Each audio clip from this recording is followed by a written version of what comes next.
on the glimpses of the apocalypse through the eyes of Zechariah.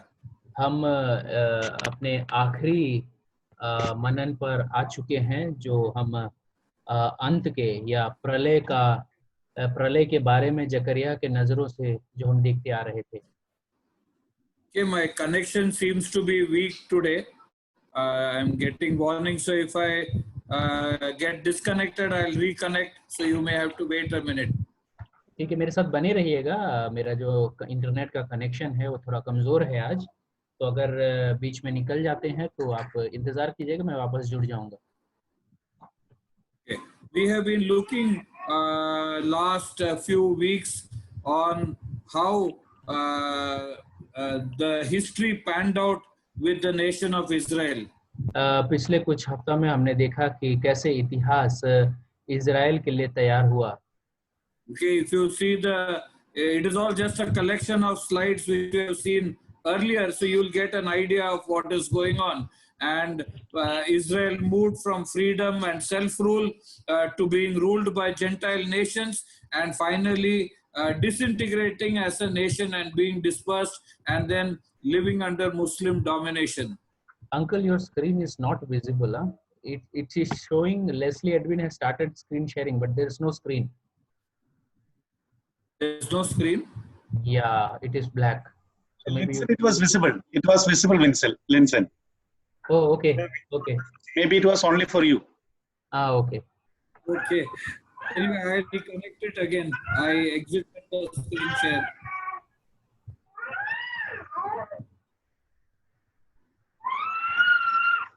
Yeah, brother, it's visible. It is visible, no? Okay. Okay. ठीक है. ये जो चित्र आप देख रहे हैं अलग अलग प्रेजेंटेशन से लिए हुए चित्र हैं, और हमने देखा कि कैसे इजराइल अपने स्वतंत्रता से फिर बंधुई में गया, उसके बाद वो लोग अपने देश वापस जरूर आए, फिर वो अलग अलग इस्लामिक शासकों द्वारा उन पर राज किया गया और दुनिया भर में वो तितर बितर किए गए. Okay. Then we saw how in 1897 a person called Hertz set up a movement to restore Israel as a nation. Then the people started coming, the world wars. Then finally the nation of Israel was born, and the biblical becoming tender and giving out shoots came into the. हमने ये भी देखा कि कैसे 1897 में Theodore हर्ज नाम का एक व्यक्ति ने एक प्रणाली को शुरू किया जो कि यहूदियों को अपने देश वापस आने में मदद किया. उसके बाद दो विश्व युद्ध हुए, उसके बाद इस्राएल जो देश है उसका जन्म हुआ, और वो उस अंजीर के वृक्ष के दृष्टांत समान बाइबल में जो उनके बारे में भविष्यवाणी है उसका पूरा होने को दिखाता है. Okay, then we saw that this second motion, events that will lead ultimately to the tribulation, that is a judgment of nations, and then the millennial reign of Christ and the end of the world. और फिर हमने देखा कि कैसे ये सब कुछ भविष्य की ओर दिखाता है कि जहाँ पर अति पीड़ा काल होगा और फिर 1000 साल का शासन और अंत में इस धरती का विनाश. Okay, with the birth of the nation of Israel, it grew, Jerusalem grew out of bounds. The nation became very powerful. It got many enemies. Then there was a general dislike for the Jews across the world. But in Israel, to the left and to the right, the Jews conquered all the land. And finally, we saw that it was not because of the brilliance of the Jews or their might or power or anything, but simply because God was sovereignly ensuring that they grew in that manner. इस्राएल के जन्म के बाद हमने देखा कि कैसे यरूशलेम का विस्तार हुआ एक छोटे से स्थान से, कैसे वो एक विशाल जगह बन गया, और उसके साथ ही उनके कई दुश्मन बन गए, उनके विरोध करने वाले बढ़ते गए, लेकिन वो बलवंत ही होते गए. और हमने ये भी देखा कि उनके बुद्धि के कारण नहीं था, लेकिन क्योंकि परमेश्वर उनके साथ था वो बढ़ते ही गए और विकसित हो गए. Okay. Then we read in Thessalonians chapter 4, verses 16 to 17, for the Lord himself will come down from heaven with a loud command, with the voice of the archangel, and with the trumpet call of God, and the dead in Christ will rise first. After that, we who are still alive and are left will be caught up with him in the clouds to meet the Lord in the air, and so we will be with the Lord forever. मैं नवीन से निवेदन करूंगा कि वो हिंदी में पढ़ दे थेसलोनियों 4 का 16 और 17।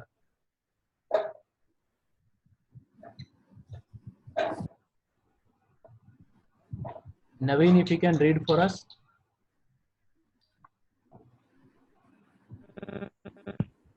क्योंकि प्रभु आप ही स्वर्ग से उतरेगा, उस समय ललकार और प्रधान दूत का शब्द सुनाई देगा, और परमेश्वर की तुरही फूंकी जाएगी, और जो मसीह में मरे हैं वे पहले जी उठेंगे। तब हम जो जीवित और बचे रहेंगे उनके साथ बादलों पर उठा लिए जाएंगे कि हवा में प्रभु से मिले, और इस रीति से हम सदा प्रभु के साथ रहेंगे।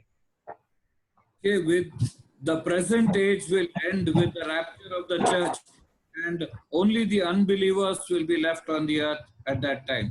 आज का जो युग है उसका समाप्ति कलीसिया के उठाए जाने के साथ हो जाएगा और सिर्फ अविश्वासी धरती पर रह जाएंगे।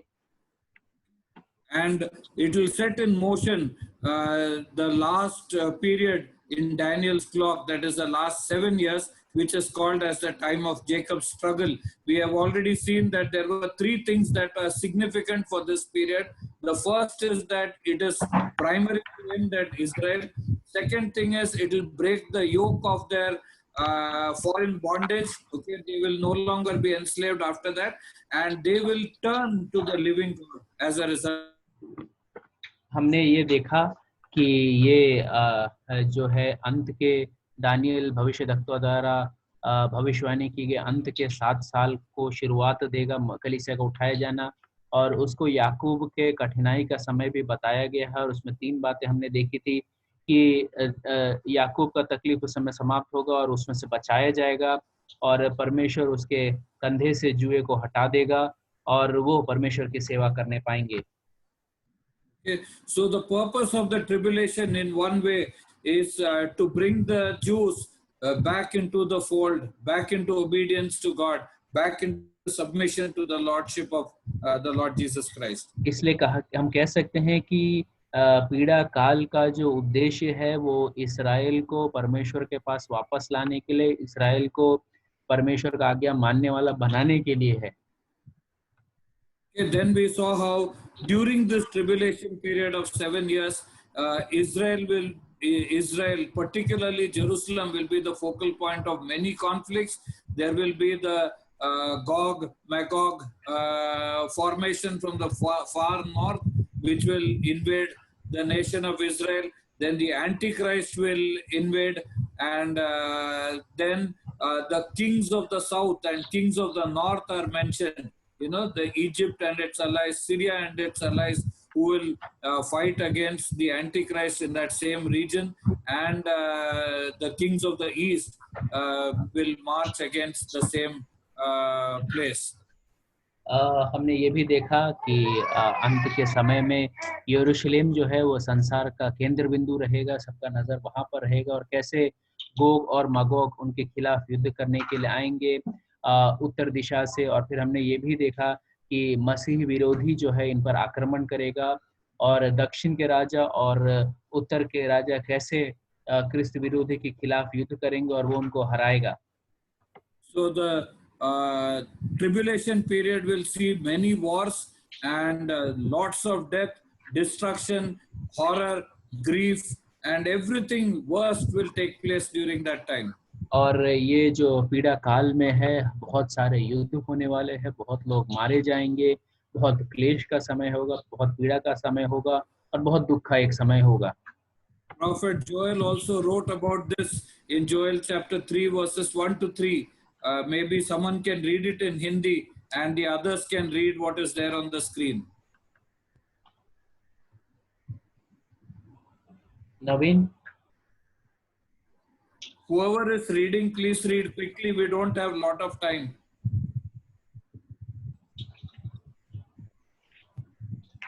क्योंकि सुनो, जिन दिनों में दिनों में और जिस समय मैं यहूदा और यरूशलेम वासियों को बँधुआई से लौटा ले आऊंगा, उस समय मैं सब जातियों को इकट्ठी करके यहोशापात की तराई में ले जाऊंगा और वहां उनके साथ अपनी प्रजा अर्थात अपने निज भाग इज़राइल के विषय में, जिसे उन्होंने जाति जाति में तितर बितर करके मेरे देश को बांट लिया, उनसे मुकदमा लड़ूंगा। उन्होंने तो मेरी प्रजा पर चिट्ठी डाली और एक लड़का बेचा के बदले में दे दिया और एक लड़की बेचकर दाखमधु दिया। Okay, so this is something that will happen when Israel is prosperous and its fortunes are restored, and it has to do with God gathering all the nations together to put them on trial for all the things that the whole world, all the nations have done to the Jews across history. ये ऐसे समय में होगा जब इस्राएल एकदम फूला फला रहेगा और तब परमेश्वर संसार के सारे देशों को इकट्ठा करेगा और उनसे उन्होंने जो इस्राएल के खिलाफ किया है उसका हिसाब लेगा। And it says at this time, Joel chapter 3 verses 9 onwards, we will not read the whole thing, but I'll just summarize. The people will beat their plowshares into swords. That means equipments that are used for harvest and agriculture will also be converted to swords. And even the weak fellows will get up and say, we will fight, and all will come against Israel. और ये योएल 3:9 से है, पूरा नहीं पढ़ता, मैं संक्षेप में बताता हूँ कि खेती के लिए जो सामग्री इस्तेमाल किया जाता है उसको भी तलवार बना करके युद्ध में लिया जाएगा और जो कमजोर है वो भी बोलेगा मैं मजबूत हूँ, मैं युद्ध में आता हूँ, और सब कोई इस्राएल के खिलाफ आएंगे। And God will sit to judge all the nations at the same time. और तब परमेश्वर न्यायी बन करके बैठेगा सारे जातियों के न्याय करने के लिए। And this event is described very graphically in Joel chapter 3 verses 14 to 16. Maybe you can read it later on. और इसका बड़ा अच्छा चित्रीकरण योएल 3:14 से 16 में दिया गया है। Okay. And Isaiah 28 says, your covenant with death will be annulled. Okay. Earlier on, at the start of the tribulation period, we saw Israel makes a covenant with the Antichrist, which is called as the covenant with death. And here God is telling that covenant, I will annul it, or cancel it.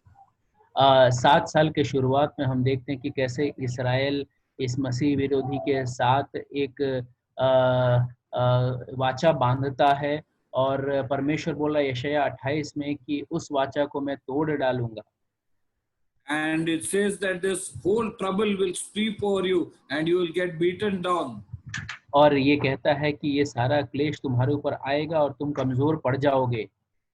And the Lord says that He will do His mighty and strange work, okay, to set things right during this period for the Jews. और परमेश्वर ऐसा कहता है कि वो अपने शक्ति और सामर्थ्य का प्रदर्शन करेगा ताकि चीजों को यहूदियों के लिए ठीक किया जाए। The more they continue to mock and disobey, their chains will become heavier and their trouble will increase. जब तक कि परमेश्वर का ठट्ठा उड़ाना और मजाक करते रहेंगे तब तक उनका जो भार है वो बढ़ता ही रहेगा। A parallel we can see to our own daily life. The Lord, if we do what pleases Him, then we live in His grace and mercy, and we can enjoy life here on earth. But if we disobey, if we turn away from Him, then our chains also become heavier and our life becomes more difficult. इस बात को समझने के लिए हम अपने जीवन में भी देख सकते हैं कि यदि हम आज्ञा मानने वाले तो कैसे हमारे जीवन में शांति और आराम बना रहता है, और यदि हम अनाज्ञाकारी होते तो कैसे हमारा भार भी बढ़ता जाता है। Then at the end of all these trials, these wars and all the plagues that come upon the whole world, the Jews will start repenting of what they had done, and they will start understanding the error of the ways that they had been following. और ये सारे युद्ध और क्लेश के बाद यहूदियों को समझ में आ जाए कि उनसे चूक हो चुकी है, गलती हो चुकी है। And the Zechariah chapter 12 verses 10 to 12 says, God will pour out on the house of David and the inhabitants of Jerusalem a spirit of grace and supplication. They will look at me, the one they pierced, and they will mourn for him as one mourns for an only child and grieve bitterly. Okay, so they will look at the returning Lord Jesus Christ and start mourning for what they had done on the cross. जकरिया 12 के 10 से 12 में ऐसा पढ़ते हैं कि वो लोग उसको देखेंगे जिनको उन्होंने भेदा है, और वो परमेश्वर प्रभु यीशु मसीह को क्रूस पर चढ़ाया, उनकी तरफ देखेंगे अपने अपने अतीत पीड़ा काल में। Okay, so some special things will happen. God's grace will be there. Then they will see the returning Lord and remember what the Jews had done, their ancestors had done, and rejected the King of Kings, and they will start and turning back to God. कुछ खास बातें इस दौरान होने वाला है। परमेश्वर का अनुग्रह का आत्मा उन पर उतरेगा, वो प्रभु यीशु मसीह के दोबारा आगमन को देखेंगे, इस बात को याद करेंगे कि कैसे उनके पूर्वजों ने प्रभु यीशु मसीह का तिरस्कार किया था। वो रोएंगे कुल बकुल, और परिवार दर परिवार वो लोग रोने वाले हैं। And again, Zechariah 13:1-2 says that the names of foreign gods and idols and everything, false prophets, everything will be removed from the nation at that time of. और उस दौरान हर एक देवी देवता और दूसरे ईश्वरों के नाम सब कुछ उस देश से हटाए जाएंगे। So at the end of the tribulation period, you will find that the surviving Jews would have turned in toto, in completeness to the living and true God. और इस पीड़ा काल के अंत में जो बचे हुए यहूदी हैं, वो पूर्णतः परमेश्वर की ओर मुड़ चुके होंगे। And we must also not forget that during the tribulation period, there will also be 144,000 Jews who will go out across the globe as evangelists and proclaim the good news and lead millions of people to Christ during that period. और ये हमें नहीं भूलना है कि इस पीड़ा काल के दौरान 1,44,000 यहूदी जो सुसमाचार को लेकर के पूरे संसार में जाएंगे और लाखों लोगों को परमेश्वर की ओर आकर्षित करेंगे। Romans 11:25-29 says that maybe you can read it in Hindi, someone. Romeo 11:25-29 पढ़ दीजिएगा प्लीज।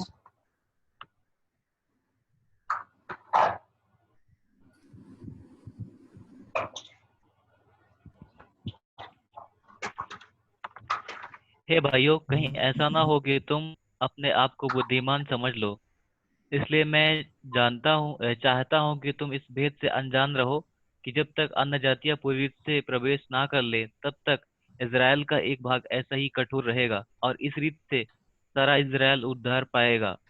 जैसा लिखा है, छुड़ाने वाला सियोन से आएगा और अभक्ति को याकूब से दूर करेगा, और उनके साथ मेरी यही वाचा होगी, जबकि मैं उनके पापों को दूर कर दूंगा।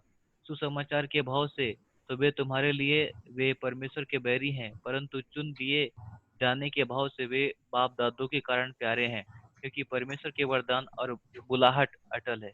So Paul also alluded to this time when all Israel will be saved, and he looked at the Jews of his time and said that they became hard in heart, so that God could pour out his grace on the Gentiles, and the Gentile church could be born, and a worldwide movement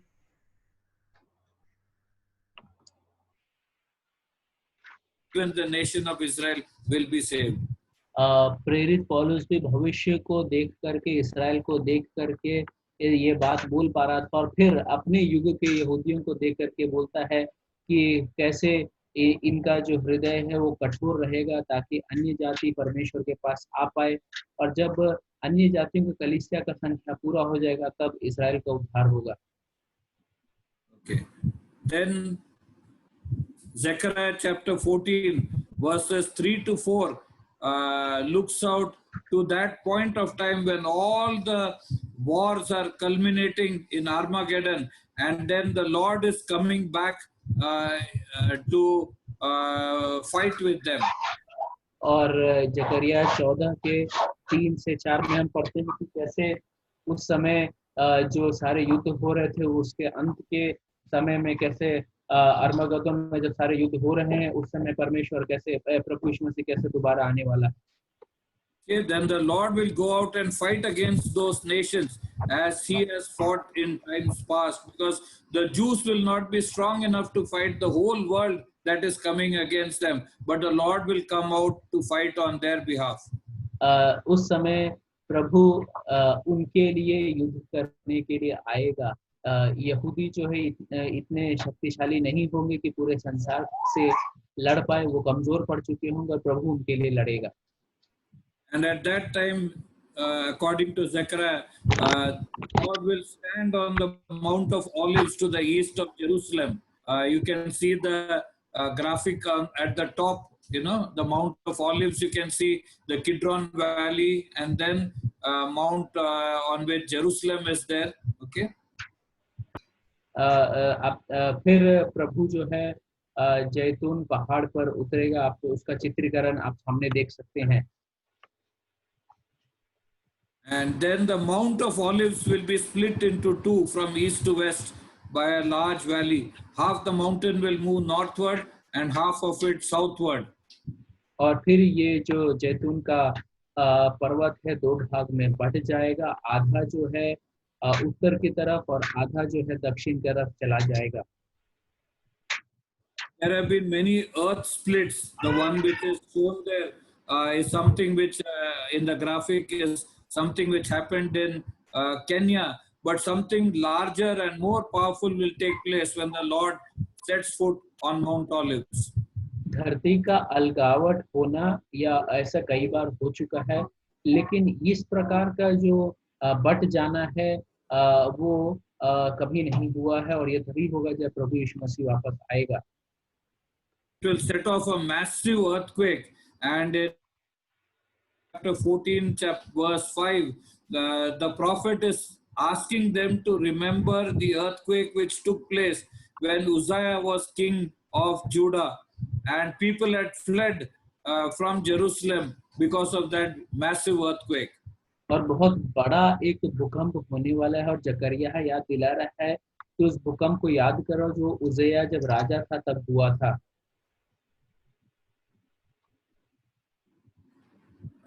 In Revelation 16:17 also we find the last thing which happens when the seventh bowl of wrath is poured on the earth. An angel says it is done, and then there is a huge earthquake, okay, and all the judgments have been poured on the earth, and the Lord sets foot to fight the nations, and it is all over at that time. और प्रकाशित वाक्य में भी हम पढ़ते हैं कि कैसे सातवां स्वर्गदूत जब अपना कटोरा उंडेलता है और तब ये शब्द सुनाई देता है कि पूरा हुआ, और एक बहुत बड़ा भूकंप होता है और प्रभु यहूदियों के लिए लड़ने के लिए आ रहा है। Then the great city, that is Jerusalem, will be split into three parts, and all the cities of the nations will collapse. Okay, and Babylon the Great will be judged. Every island will go away. There will be no mountain, and huge hailstones will fall upon the people, and people will curse God. और ये जो यरूशलेम है वो तीन भागों में बांटा जाएगा, और संसार के सारी नगरें गिर जाएगी। परमेश्वर बाबेल को याद करेगा और अपना जो क्रोध है उन पर उंडेलेगा। हर एक जमीन का स्थान जो है वो भाग जाएगा और पर्वतें दिखाई न देगी।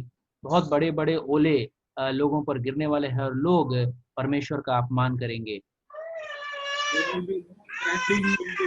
Anywhere on the earth. I could not hear you, uncle. There will be no standing house or building on the earth. और उस समय कोई खड़ा या खड़ा हुआ कोई बिल्डिंग नहीं रहेगा उस समय, मकान। Okay. And Zechariah 14 verses 6 to 7 says how the day will look like. On that day there will be neither sunlight nor cold, frosty darkness. It will be a unique day, a day known only to the Lord, with no distinction between day and night. When evening comes, there will still be light. और जकरिया 14 के 6 से 7 में हम पढ़ते हैं कि वो दिन कैसा होगा, वो ना ही धूप होगा ना ही ठंड होगा, पर पूरा अंधकार होगा, और एक खास दिन होगा जो कि सिर्फ परमेश्वर जानता है, और दिन और रात के बीच में कोई फर्क ना होगा, लेकिन जब शाम होगा तो वहां पर उजियाला रहेगा। So just like God gave Isaiah a glimpse in Isaiah chapter 53 about the sufferings of the Lord Jesus Christ, okay? Here God has given a glimpse to Zechariah of the details of what will happen on the day when God sets foot on the earth a second time. और जैसे कि यशायाह 53वें अध्याय में प्रभु यीशु मसीह के कष्ट के बारे में एक दर्शन दिखाया परमेश्वर ने, वैसा ही जकरिया को उस दिन में जब प्रभु यीशु मसीह दोबारा आएगा उस दिन क्या होने वाला है उसका एक दर्शन दिखाया।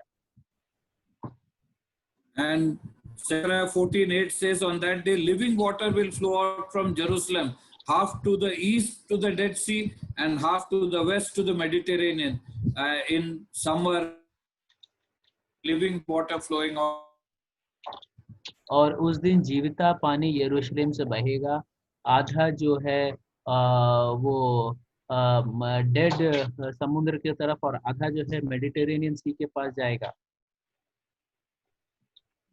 Zechariah 14:9, then the Lord will be king over all the earth. Everyone will worship him as God and know him by the same name. So the millennial reign of Christ will begin on that day. और जकरिया 14 के 9 में हम पढ़ते हैं कि परमेश्वर सबों के ऊपर, सारे धरती के ऊपर राजा रहेगा, सब लोग उसे परमेश्वर जान करके उसकी आराधना करेंगे और उसी नाम से उसको जानेंगे, और यहाँ पर परमेश्वर के हजार साल का शासन शुरू होता है। And the first time when he came as the savior. He suffered, he died for the sins of mankind. This time when he comes, he will come to judge people, he will come to judge nations, and he will come to set things right. And it will not be the same for those who disobey him. पहली बार जब वो आया तो उद्धारकर्ता बनकर के आया, लोगों के लिए उद्धार लेकर के आया और इस कारण से क्लेश उठाए, लेकिन दूसरी बार जब आएगा वो न्याय करने के लिए और आएगा, और इस बार वो पहले जैसा नहीं रहेगा। Joel 3:17, then you will know that I, the Lord your God, dwell in Zion. Jerusalem will be holy, never again will foreigners invade it. In that day, the mountains will drip new wine and the hills will flow with milk. All the ravines of Judah will run with water. A fountain will flow out of the Lord's house and will water the valley of acacias. You know, even though the earth is devastated by the wars that took place and the earthquakes that ravaged it, yet the minute the Lord starts ruling, changes will start taking place on the earth and it will get restored to a splendorous glory. भले ही सारे युद्ध के कारण धरती पूरा तहस नहस हो चुका था, सब कुछ बर्बाद हो चुका था, लेकिन ज्यों ही प्रभु यीशु मसीह राज शुरू करेगा, धरती का गौरव वापस आना शुरू हो जाएगा। Zechariah 14:12 says, and this shall be the plague with which the Lord will strike all the peoples that wage war against Jerusalem. Their flesh will rot while they are still standing on their feet. Their eyes will rot in their sockets and their tongues will rot in their mouths. So the final devastating end of the earth is described by the prophet Zechariah. जकरिया 14 के 12 में धरती का जो आखिरी तहस नहस किया जाना, तबाह किया जाना, उजाड़ा जाने का विवरण दिया गया है। Okay, what do you see in the picture on the screen? चित्र में आप क्या देख पा रहे हैं आपके स्क्रीन में? Can someone tell? कोई बता सकता है? Child is jumping. Child is jumping. My wife says girl is skipping. Okay, you're right. Yeah. But what do you see? There is no girl there. Yeah, there is a pipe as well with the water, like water sprinkling system or something. Yeah, like a fire hydrant. Yeah, true. Fire hose or something. Okay, but what you see is actually what happened in Japan when the atom bombs were dropped. A girl was actually skipping like this, jumping, and what is left of her is just this image on the wall and the image of the pipe. Okay, flesh will rot while they are still standing on their feet. Their eyes will rot in their sockets and their tongues will rot in their mouths. Okay, what Zechariah is describing is a devastating nuclear warfare that will take place at the end, which God will allow to happen so that man will destroy other men, all the evil weapons that he has designed, and something like this will happen across the world at that time. जो चित्र आप देख रहे हैं वो Japan में जब bomb गिराया गया था तब का घटना है। वो लड़की जो खेल रही थी, बम गिरने के बाद सिर्फ उसका जो छाप है वो दीवार पर रह गया। वैसे ही बाकी चित्र भी हैं। ऐसा कुछ अंत के समय में भी होने वाला है। जो मनुष्यों ने सारे युद्ध के जो शस्त्र बना रखे हैं उन सब का इस्तेमाल करने का अनुमति परमेश्वर देगा और मनुष्य एक दूसरे के खिलाफ उसका इस्तेमाल करेंगे और सब कुछ तहस नहस हो जाएगा। These are other pictures of the effects of that bomb. Somebody trying to walk near a ladder. There is someone sitting on the staircase. There is a bicycle whose image you can see. Okay, and this is the picture of a man who was sitting at 8:15 in the morning in the staircase of a bank, just seconds before the bomb exploded. और बाकी जो चित्र हैं वो बम गिरने से पहले थे। वहाँ बैठे लोग थे। एक मनुष्य है जो बैंक के सामने बैठा था बम गिरने के तुरंत पहले, फिर साइकिल था। ये सब वहाँ पर सिर्फ छाप रह गया। The flesh has disappeared, only leaving a trace like a shadow on the floor. और मांस जो है पूरा गल चुका था और सिर्फ साया रह गया था। Zechariah 14:13-14. On that day, people will be stricken by the Lord with great panic. They will seize each other by the hand and attack one another. Judah will fight at Jerusalem. Wealth of all the surrounding nations will be collected. Great quantities of gold and silver and clothing. जकरिया 14 का 13 और 14 में यदि कोई पढ़ दे हिंदी में तो नवीन।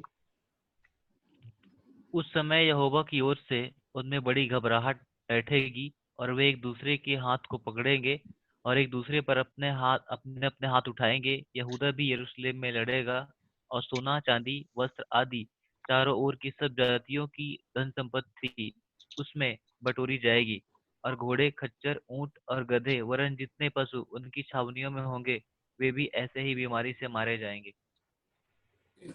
The panic that has been caused by COVID disease and the kind of which we can see how it is across the world will be there when nuclear bombs are set up across the world.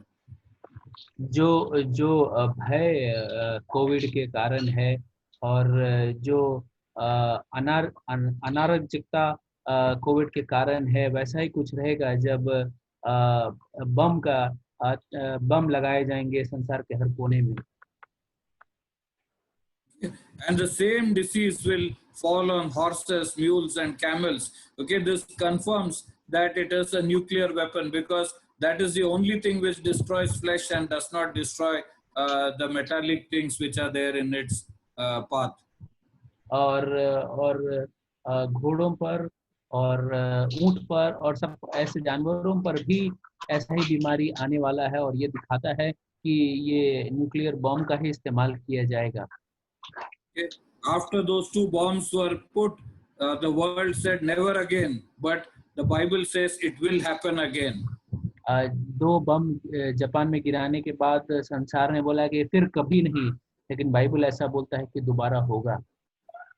And Albert Einstein, he is also a Jew by the way, he said, I don't know what weapons will be used during World War III, but World War IV, if it comes up, will be fought with sticks and stones, because that will be, World War III will be the end of civilization as we know it. Albert Einstein जो कि एक यहूदी था, उसने ऐसा कहा कि मुझे ये नहीं मालूम कि तीसरा विश्व युद्ध किस चीज से लड़ा जाएगा, लेकिन जब तक चौथा विश्व युद्ध आएगा या यदि होता है तो वो लकड़ और पत्थर से लड़ा जाएगा, क्योंकि तीसरे विश्व युद्ध में संसार का सर्वनाश हो चुका होगा। Okay, so every weapon that has been made on the earth will be used, and mankind will be destroyed. हर एक हथियार जो बनाए गए हैं संसार में उसका इस्तेमाल किया जाएगा और मनुष्य जाति का विनाश होगा।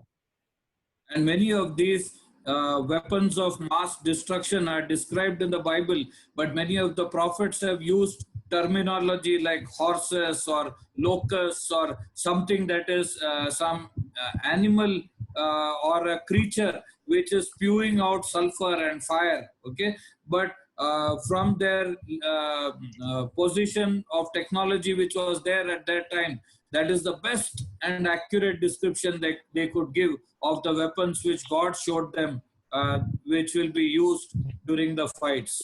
और ये जो सामूहिक विनाश के जो हथियार है जो कि भविष्यद्वक्ताओं ने उनके युग में जो टेक्नोलॉजी था उसके हिसाब से उसका विवरण किया है।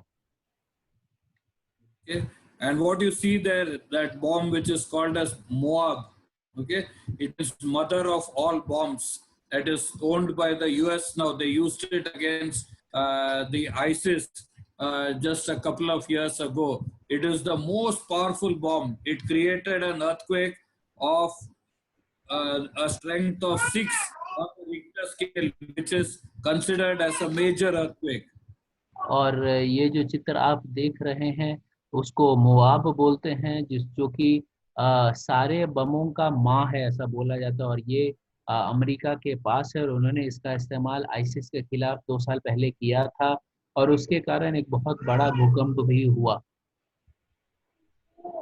And this is another weapon, and this the Russians have developed, the father of all bombs. Okay, so whoever wants to remain during the tribulation period, no, who doesn't want to surrender his life to the Lord when they have time, will get a taste of watching all these things in action at that time. Mother of all bombs, father of all bombs, or some new other bombs that will come up during the intervening period.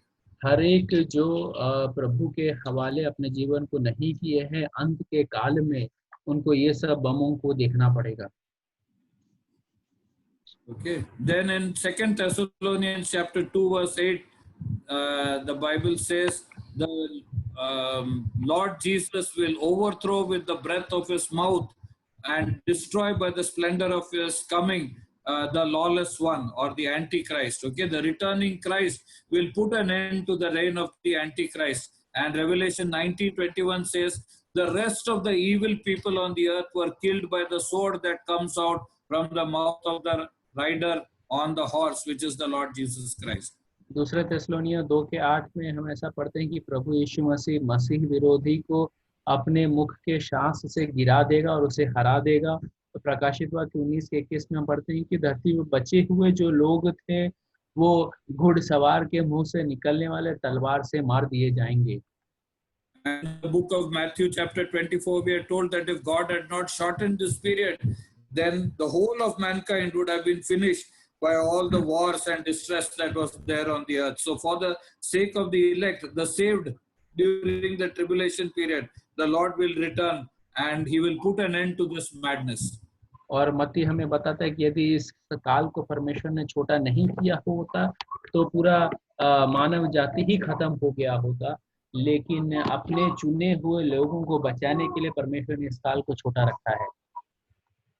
And the Lord made an interesting statement: wherever there is a carcass, there the vultures will gather. Okay, he told his disciples to be careful because many false Christs will come. But when the true Christ comes riding on the white horse, a trail of vultures will also be there, because so much of flesh will be killed. The evil people will be killed by the Lord and will become a feast for the vultures of the air. मत्ती 24:28 में हम इस प्रकार से पढ़ते हैं कि जहाँ पर भी शव है वहाँ पर गिद्ध का इकट्ठा होना तय है, और जब मसीह का दोबारा आगमन होगा तो वो ये शब्द, ये जो बात है प्रभु यीशु मसीह इसलिए कहा क्योंकि धोखा देने वाले बहुत सारे आएंगे जो अपने आप को मसीह बोलेंगे, लेकिन जब यथार्थ में मसीह आएगा तो गिद्धों का एक समूह दिखेगा, क्योंकि उनको खाने के लिए बहुत सारा शव मिलने वाला है। Jeremiah 4:23 to 25. I looked at the earth and it was formless and empty, and at the heavens and the light was gone. I looked at the mountains and they were quaking. All the hills were swaying. I looked and there were no people. Every bird in the sky had flown away. A devastation that left nothing on the earth. Even when you looked around, it looked as if there were no humans, no birds, nothing. Everything seemed to have been finished. Only a small remnant remained of believers who survived this massive tribulation period. और यिर्मयाह 4:23 से 25 में हम पढ़ते हैं कि पूरी तरह से धरती का तहस नहस हो चुका है, तबाह हो चुका है और कुछ भी नहीं बचा, यहाँ तक कि पक्षी भी नहीं बचा था और सिर्फ चुने हुए जो लोग थे उनमें से थोड़े रह गए थे. Okay, and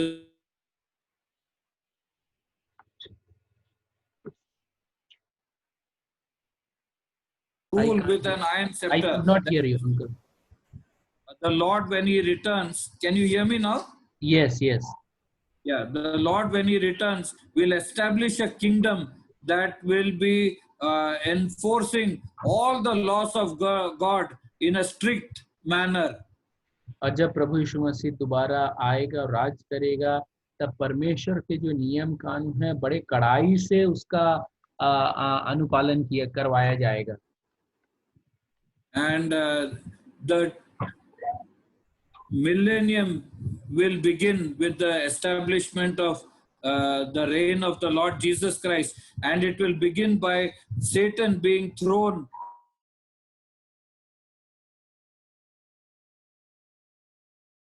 of Satan for 1,000 years. और प्रभु यीशु मसीह का 1000 साल का जो शासन है प्रभु यीशु मसीह के शासक बनने के साथ शुरू होगा और उस समय शैतान को बांध करके अधोलोक में डाल दिया जाएगा और इस 1000 साल के शासन में शैतान नहीं रहेगा. And there will be big changes that take place in the geography and topography of the earth.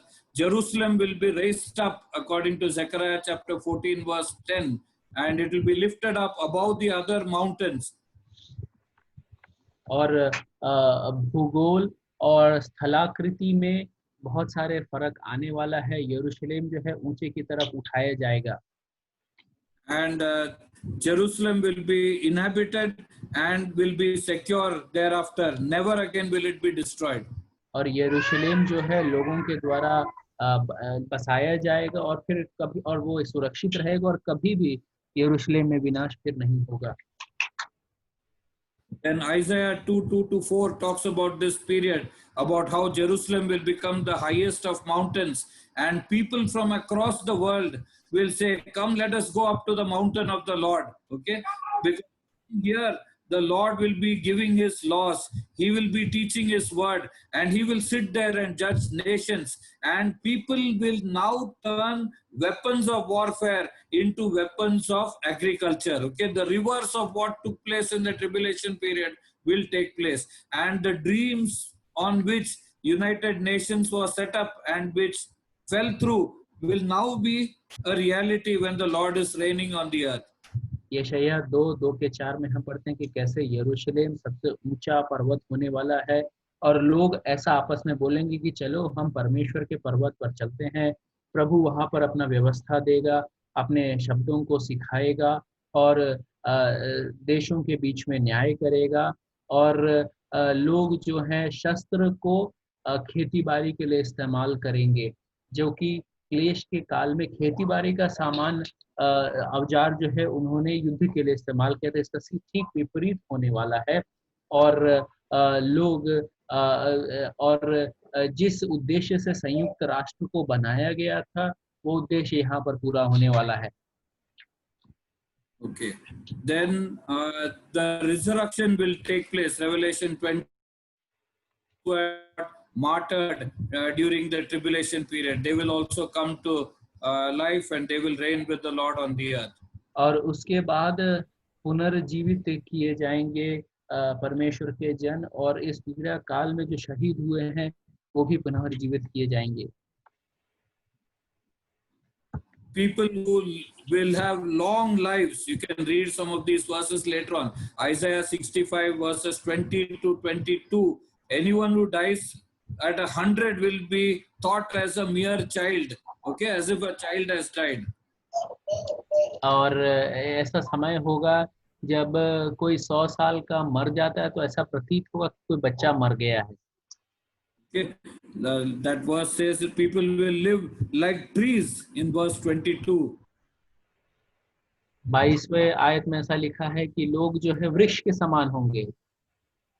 And there will be children who are born will not be born to doom like they are in our generation, no, where poverty, hunger, and disease ravage them. That will not be the case during the millennium. और इस 1000 साल के शासन में जो बच्चों का जन्म होगा वो विनाश के लिए नहीं, या दुख पीड़ा क्लेश और भूखमरी जो आज है वैसा नहीं. Something will change even in the animal kind. The wolf and the lamb will feed together, Isaiah 65:25, and the lion will eat straw, and dust will be the serpent or snake's food. Okay, and they will do no harm to each other on God's holy mountain. और जानवरों में भी फर्क देखा जाएगा.